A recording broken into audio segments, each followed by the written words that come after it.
I think my encounter with cloud computing began about the same time that I started as a pastor here, which would have been the spring of 2009. All of a sudden I started noticing people who were involved in technology. They started talking about clouds.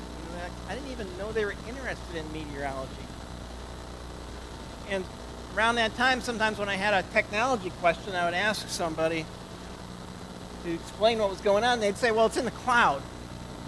I'm not seeing it. Fortunately, we have a family member who is something of a computer expert, our son Andrew. We spent a lot of money to make him a computer expert. And as our reward, he is not permanently residing in our basement. Besides that benefit of having our basement free, occasionally I get my computer problems fixed or my technology questions answered. So I went to the expert. I said, Andrew, what's all this talk about cloud computing and cloud storage and everything being in the cloud? Well, his response was brief and to the point. He said, Dad, if I explain it to you, you won't understand it anyway. Kind of rude, but most assuredly it was absolutely accurate. He was 100% right. I use computers every day and I don't understand them. I mean, how is it that strings of ones and zeros can make text and pictures and videos and music come alive in my computer? How is it that ones and zeros can connect me with 2 billion other Facebook users and bring me the news and bring me my Phillies games live from wherever they're playing? How is it that ones and zeros allow me to have video conferences and internet calls with people all over the world? How is it that ones and zeros allow me to play mindless computer games and also do all the work that I do, written work that I do for this congregation? Ones and zeros? Really? It's easier for me to think of it as magic. Of course, you have to realize I'm from a pre-computer age, or at least a pre-personal computer age. We did have computers when I was growing up. A typical computer would fill the space of this sanctuary, and it would probably do less than the computer you're carrying around in your shirt pocket right now. In fact, I can tell you, I can remember when I saw my first electronic calculator. I was in high school, and our physics teacher had managed to acquire this brand new gadget, this electronic calculator. It was the size of a toaster oven. When I went to college, I carried my slide rule around in my pocket, and I didn't know how to use it. Don't know how to use it anymore, but I did then. And we finally got our first computer, I think it was in the 90s, early 90s, back when everything that you had or wanted to load was on a floppy disk, and they really were floppy. In late 90s, as we moved to Western New York, we had our first encounter with dial-up internet.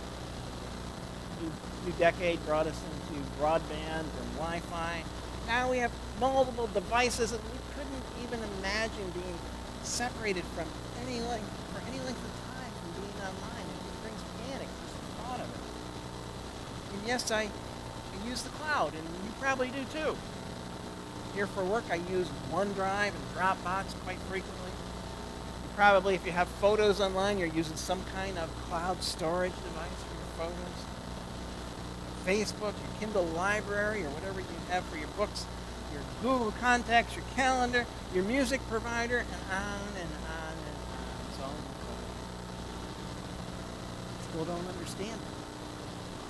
But I don't worry about it. In fact, I count on it. My device may fail. I may forget my password. My network may let me down. Cloud remains. I looked up on Wikipedia. When did this all start, this cloud computing? And according to Wikipedia, take it or leave it, it said in the 1960s and 1970s, cloud computing was something that was, at least the thought of it, design of it was being developed. But I think that's wrong in one way, because I think there's a cloud network that was described about 2,000 years ago. We heard about it in that reading in Hebrews. So I'm going to take a look, especially at those last two verses. So if you want to look at them, I'll periodically be repeating some of what those verses say. But if it helps you to visualize it, you want to look at it, it's the part that starts with 12 on that first reading. It starts like this. Therefore, since we are surrounded by so great a cloud of witnesses. Now, as I told you, the writer before this in the 11th chapter has had this whole litany of heroes of the faith, and we didn't even hear them all, because he goes all the way back almost to the beginning. He starts with Abel, the son of Adam and Eve. From Abel, he goes on to Noah. He goes on to Abraham and Sarah and Moses and the Israelites and the judges and the prophets and the kings and the martyrs and the persecuted. And I'm leaving a whole bunch out here. Each one of them acting in faith, moving toward a goal that they as yet did not see. And if you take all of those people, all those heroes of the faith in the 11th chapter of Hebrews, and even all the ones the author didn't put in there, and you add them together with all the people, all the other people who helped make the faith come to us, the disciples who followed Jesus around, the apostles who took his message out into the world, the faithful who believed when no one else around them did, the ones who suffered and died rather than give up their faith in Jesus. Then add to them the monastics who kept the faith alive during the Dark Ages. And add to them the reformers like Martin Luther and all the others. And add on all the missionaries and all the faithful leaders and teachers and pastors and our grandparents and our parents and our Sunday school teachers. Right on down to us here today. We are surrounded by a great cloud of witnesses. Some of them are here with us today. Some of them have gone ahead to be with Jesus in the kingdom. But according to the author of Hebrews, they aren't gone, at least not gone completely. They are still surrounding us, part of that great cloud of witnesses along with us.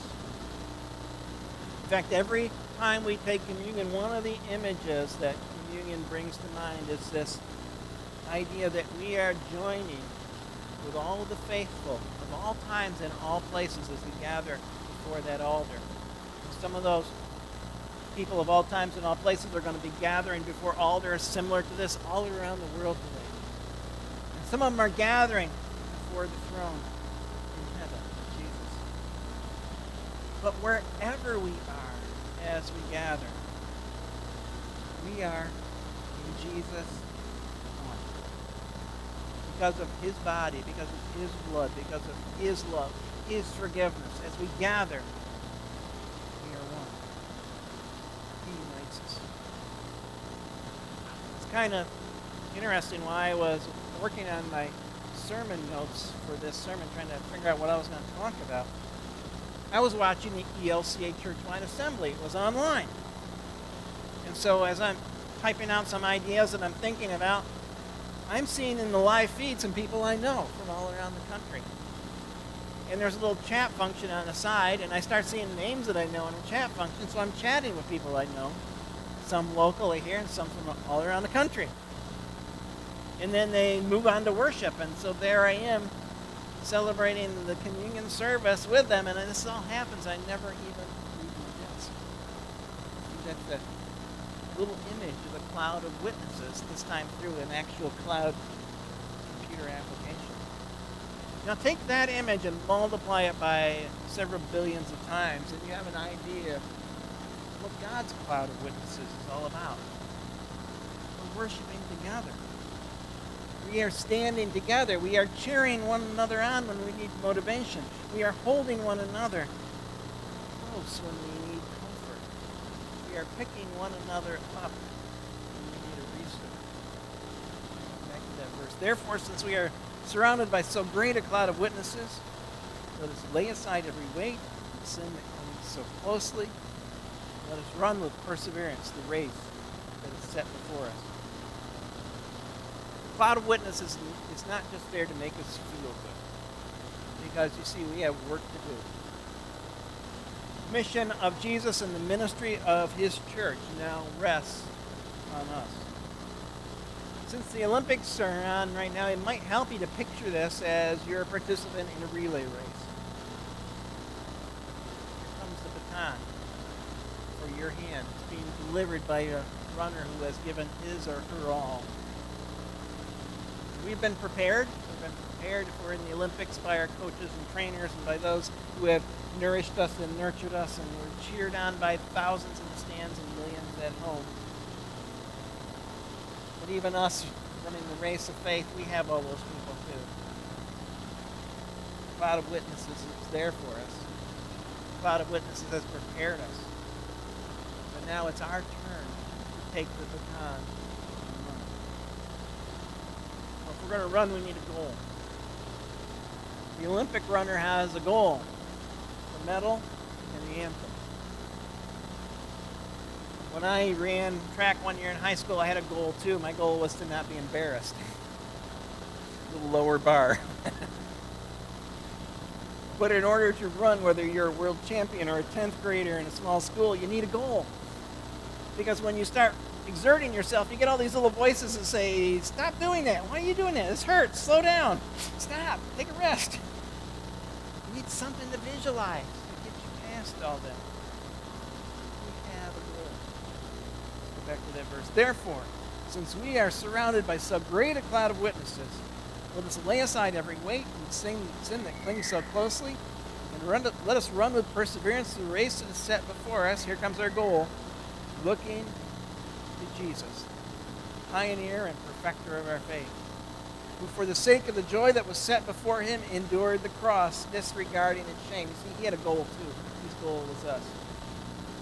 He has taken a seat at the right hand of the throne of God. We have a goal, Jesus. He has a goal. So with the cloud of witnesses around us, we run. Our eyes on Jesus. Jesus our goal. Jesus our reward. Jesus our beginning. And Jesus our end. Now may the peace of God which passes all understanding keep your hearts and